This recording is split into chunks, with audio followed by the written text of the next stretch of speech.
Huellas culturales, un enlace al patrimonio. Hola, ¿cómo están? Bienvenidos y bienvenidas a este espacio de Huellas Culturales, un enlace al patrimonio, programa del Museo del Jade y de la Cultura Precolombina del Instituto Nacional de Seguros. Les saludo a su anfitrión, César Barrantes, como siempre, encantado de estar en este espacio de Huellas Culturales. Y hoy me acompaña nuevamente Vicky Novoa, quien es curadora y arqueóloga del Museo del Jade, a quien como siempre es un placer tenerla acá en nuestro espacio. ¿Cómo está, doña Vicky? Muy bien, un saludo para usted y para todos la audiencia. Así es. Tenemos que hacer la copresentadora, ya usted, del podcast, definitivamente. Ya casi vamos a hacer las huellas conjunto. Exactamente, sería muy bonito. Doña Vicky, hoy vamos a conversar sobre la dieta precolombina. Eso es todo un tema, ¿verdad? Que vean ustedes el nivel de investigación al que han llegado los arqueólogos y arqueólogas en nuestro país para determinar, bueno, qué comían nuestros antepasados, ¿verdad? Que era una dieta bastante amplia, y me gustaría ahondar en el tema, doña Vicky, que estamos hablando de periodos muy largos de tiempo, así que lo que comían nuestros antepasados de hace 1000 años era diferente de lo que comían nuestros antepasados de hace 500, por ejemplo, o había variantes, ¿cierto? Sí, Bienvenida. había variantes, gracias, César. En realidad, creo que sí, me parece muy bien empezar con la parte de la investigación arqueológica. Hay especialistas, palinólogos, hay paleoetnobotánicos, gente que también arqueólogos que se han especializado en, por ejemplo, su objetivo de investigación es buscar, por ejemplo, esa parte de la dieta precolombina. ¿Cómo? Bueno, a través de los restos de sedimentos donde quedan atrapadas en el sedimento semillas o microsemillas, y entonces hay todo un proceso de laboratorio para poder llegar a definir formas o morfoespecies de semillas que se utilizaron. Además de cuando uno está excavando en un sitio arqueológico, al excavar y encontrar una semilla, generalmente están carbonizadas, uno puede ya una macrosemilla llevarla, por ejemplo, a Joaquín, que trabaja en Historia Natural del Museo Nacional. Él se ha especializado en como que siempre los arqueólogos llegamos y le decimos, mira Joaquín, tengo esta semilla, ¿qué será? Entonces él puede decir, bueno, puede ser un persea, o sea, un aguacate, y nos puede identificar, bueno, por las características de rugosidad, de tal cosa, pues una semilla de aguacate. Generalmente están carbonizadas, es muy difícil, inclusive la parte de maderas. En ingeniería de maderas de la Universidad de Costa Rica, uno lleva muestras de fragmentos de madera y te pueden decir de qué tipo de especie de árbol proviene esa madera.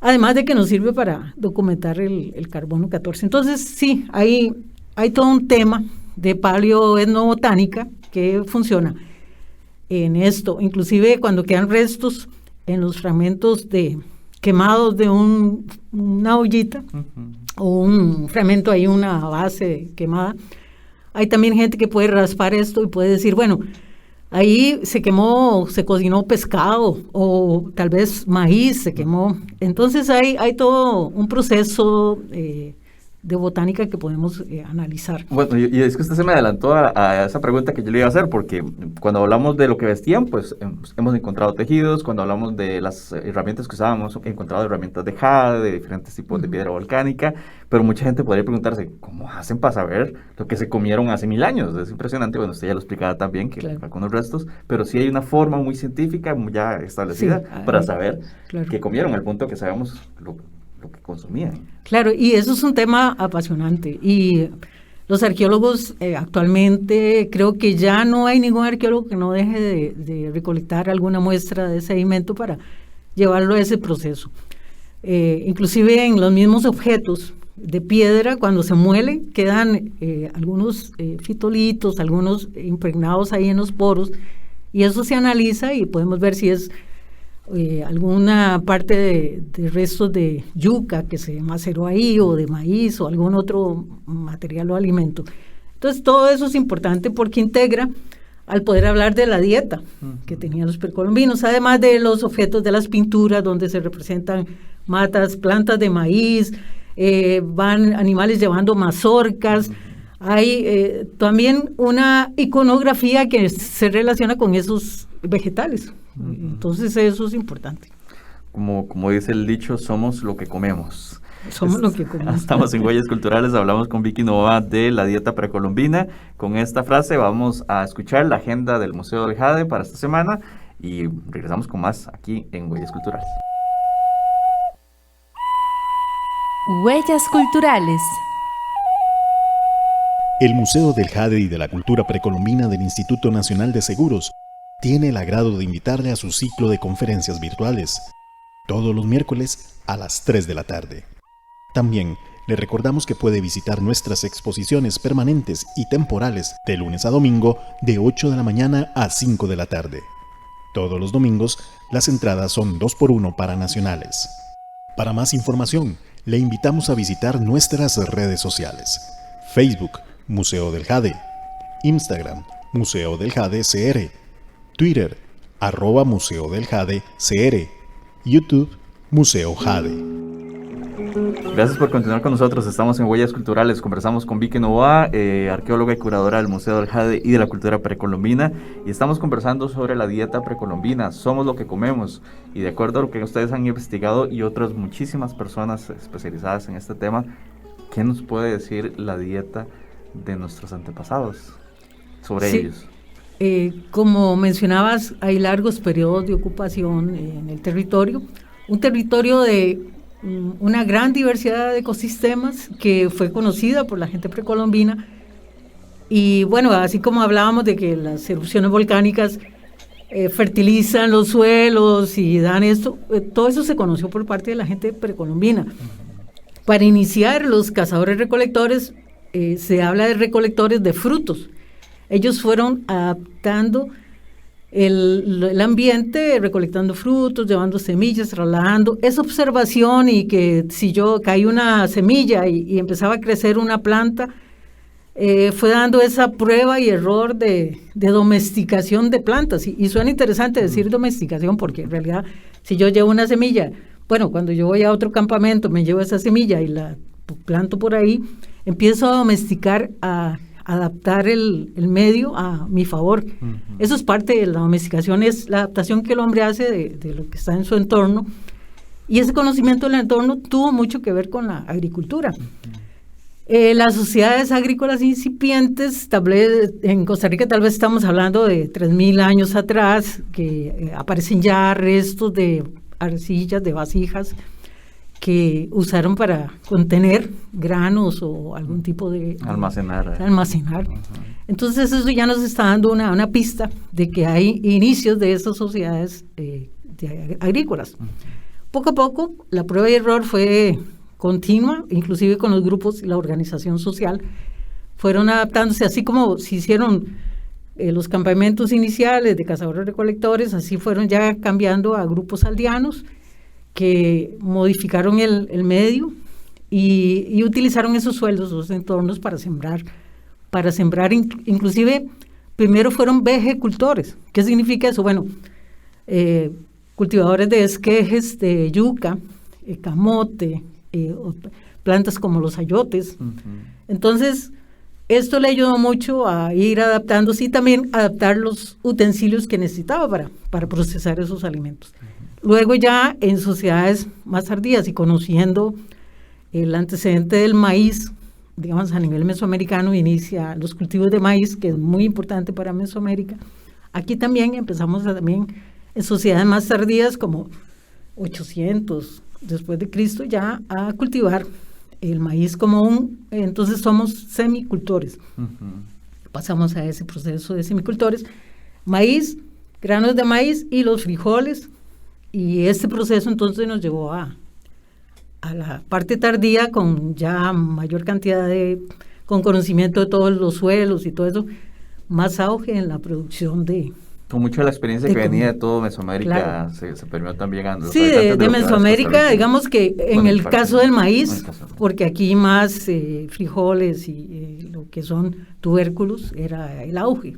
Uh-huh. Yo quería, bueno, primero, habíamos conversado en algún momento, doña Vicky, sobre los primeros asentamientos en nuestro país. Aproximadamente ¿hace cuánto existen personas en lo que ahora se conoce como Costa Rica? Sí, bueno, cada vez vamos más para atrás en el conocimiento, casualmente por la investigación arqueológica. Antes se hablaba de 10.000 años atrás, pero Ahora se está hablando de 12.000 años atrás, 14.000 años, las primeras ocupaciones. Inclusive hace poco salió una publicación de que ya se sabe que el hombre ingresó, o el ser humano, para generalizar hombres y mujeres y niños, porque exacto. Parece que hay mucho más. Las personas. Ese tema ya es de 23.000 años atrás. O sea, antes de la cultura Clovis, que se creía que era la primera en el continente entonces americano. Hay toda una discusión, y cada vez la investigación arqueológica nos va dando mejor, pues, el formato del periodo en que vamos a estar, están los rangos más pequeños, y eso es importante para el conocimiento. Entonces, desde entonces hay una recolección de frutos en el medio ambiente, la adaptación y luego adaptamos el medio a nosotros, ya podemos sembrar cerca de nuestras casas, hay huertos, podemos hacer las milpas, tener todo este proceso ya que no tengo que desplazarme, porque hay una actividad que antes se hacía para, por ejemplo, recolectar, y era salir en diferentes 10 kilómetros alrededor de mi asentamiento para poder recolectar frutos, pero ahora ya cerca de, digamos, ya cuando hay una consolidación del proceso agrícola en los grupos aldeanos de 300 antes de Cristo en adelante, yo ya puedo tener mis huertos cercanos a la casa. A mí me apasiona mucho el tema, tanto de la época cuando empezaron a sembrar, como antes, ¿verdad? Porque usted decía que aproximadamente hace unos 3.000 años, que es un montón de tiempo en tiempo humano, estuvimos por decir algo, unos 7.000, 8.000 años, tal vez más, siendo cazadores recolectores, nuestros antepasados. Sí. Y recuerdo, si no me falla la memoria, que la última era glacial terminó hace unos 10.000, 12.000 años aproximadamente. ¿Cómo era el entorno de estas personas que vivían en el territorio que ahora es Costa Rica? Y eran muy diferentes, habían animales muy diferentes, se habla de megafauna en algún momento. ¿Cómo podríamos describir ese ambiente donde estaban estos antepasados de hace 10.000 o más años? Sí, hemos estado en comunicación con Guillermo Alvarado, que es un estudioso, digamos, de la geología, la geomorfología. Nos hablaba de la era del hielo. Y sí, el ambiente, las condiciones ya son cambiantes. Es la última glaciación, la glaciación de Burn, que es una de las últimas, que ya pues el frío empieza a bajar un poco, el clima empieza a cambiar, la megafauna que entró ya empieza a extinguirse. Y también empiezan los animales mucho más pequeños, mamíferos, y lo que tenemos casi que hoy en día. Y esto ayudó a cambiar de modo de cacería, ¿verdad? Que la cacería, como parte de la dieta, fue fundamental tener ese elemento que es un complemento de la dieta que es agrícola. Es decir, el complemento se fue dando. Nunca dejamos de ser cazadores ni recolectores, nada más que implementamos la agricultura. Y esto entonces nos llevó a esos cambios y esa adaptación, porque ya se hace más sedentario. Cuando eran cazadores recolectores son nómadas, se desplazan de un lugar a otro, siguiendo a los grandes animales, siguiendo a la caza, porque recuerde que hay temporadas, hay vedas, que hay animales que están creciendo apenas, entonces hay que moverse en el espacio. Y es más difícil cazar un animal que recolectar una planta. Es más difícil, además son complementos. Desde entonces el hombre el ser humano fue adaptándose a modificar esos espacios. Cuando ya va dando la domesticación de plantas, se hace más sedentario, cada vez más sedentario, se hace llegar a los grupos aldeanos, pequeñas casitas, ya dejo los abrigos rocosos y me muevo a centros de aldeas. O sea, entonces esa imagen de infancia de los cazadores detrás de los mamuts, esa imagen posiblemente no estamos seguros si se dio aquí en este territorio. Posiblemente sí se dio, porque sí hay restos de mamuts. Bueno, hay mastodonte. Entonces sí, otros caballos que son mucho más antiguos de la era del hielo, pero sí no hemos encontrado asociados todavía restos de artefactos humanos a la cacería, digamos, pero es probable que sí se dé esa idea de que estás detrás de los grandes animales. Cuando ya se encuentre la evidencia, haremos un podcast que nos informe, un investigador que localice pues estos restos sería fantástico. Entonces mi fantasía infantil de los cazadores persiguiendo mamuts aquí en Centroamérica todavía se sostiene ahí. Se sostiene hasta que encontremos esa evidencia. O no se encuentra la punta clavada ahí en un resto de un hueso de mamut. Le voy a decir a mi yo niño que está tranquilo, que existe posibilidad. No, hay posibilidades, sí. Hay posibilidades. Pero sí, sin lugar a dudas, había una fauna gigantesca de otros muchos animales y de ahí se alimentaban también. Sí. ¿Qué tipo de animales se encontraban en esa época? Digamos, hablamos de unos 8.000, 10.000 años. Sí, bueno, fuera de mastodontes está el perezoso gigante, el armadillo gigante, que son algunos de los restos que se han encontrado, no solo en la parte mesoamericana, que recién con el aeropuerto de México se encontraron muchos restos de mastodontes, mamuts, que son diferentes, un poco diferentes, más grandes que los de acá. Los de acá eran un poquito más pequeños, medianos, pero sí hay mucha evidencia, digamos, de eso. Esto lo siguen los paleontólogos. Se han encontrado, por ejemplo, aquí en la quebrada de Tiguá, se han encontrado restos de partes de las defensas de los colmillos de mamut. Y también vamos a tener algunos restos en la parte de Cotobruz, aquí en algunas zonas de Guanacaste, en Nicoya, han encontrado que se conservan porque tal vez el calcio ahí es más zonas más calcáreas. Sí, se conservan más, pero todavía no hemos encontrado, como usted lo decía, evidencia de que se diera una cacería sistemática. Sí, no tenemos esa evidencia, pero sí hay... Por lo menos que con la megafauna, digamos. Sí, pero sí hay, digamos, las puntas, clovis, cola de pez, que son de las más antiguas, digamos, de 10.000 años atrás, que sí están asociados a esa cacería. Quiere decir que no hemos encontrado la evidencia, pero existe armas o evidencia de puntas de lanza que fueron usados ya en documentación científica, con el uso para estos animales. Es decir, estas lanzas lo que hacen era que las cacerías eran muy cerca de los animales y se lanzaban o se llevaban a precipicios y había todo un tema para cazar, porque la megafauna no es, pues es muy grande, por eso se llama mega, grande. Son animales muy grandes. Se ocupaba muchísimo valor para procurarse el almuerzo en esas épocas. Sí. Lo más importante aquí del complemento es que fue esos cazadores iniciales, la recolección de frutos, la domesticación de animales, lo que nos fue dando la pauta no solo a asentarnos como asentamientos humanos, ¿verdad? La búsqueda y el conocimiento de fuentes de agua, que es muy importante para la vida, o sea, no solo la comida, sino dónde asentarme, la fertilidad de los suelos, lo que es la obtención de los recursos, las maderas, los frutos, el mismo conocimiento yo siempre he dicho que había que probar qué fruto era bueno o malo para comérselo. Y no se sabía. Alguien tenía que arriesgarse primero para... pasar una diarrea tremenda. No, digamos, y es una cosa que estabas... prueba y error. Prueba y error, básicamente. Y hace unos 3.000 años ya empezamos a ver este proceso, digamos, de descubrir la agricultura, nos decía doña Vicky. Sí, ya la agricultura fue asentándose con la consolidación de esa agricultura, vienen procesos de organización social, se van consolidando también lo que son los asentamientos, hasta llegar a sitios ya importantes, ciudades nucleadas, con jefaturas, donde ya se dan excedentes de granos, donde hay aldeas satelitales que pueden traer a la jefatura, digamos, excedentes o traer animales de cacería para ponerlos ahí al servicio, o se dan los grandes mercados, tianguis, que son lugares que se llevan de acopio con animales o con verduras. Guayabo, podríamos decirlo, es de esta etapa, ya una etapa Guayabo sí, ya tardío, tiene sus plazas, tiene esos grandes empedrados de Guayabo, por ejemplo, nos hace creer de bastante gente avanzando por ahí, caminando, ¿no?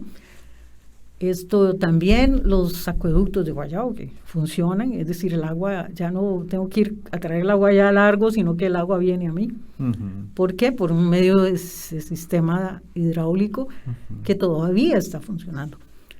Todas esas maravillas fue ya la consolidación de los procesos agrícolas, que es una pauta importante en el desarrollo social, económico y cultural de los pueblos precolombinos.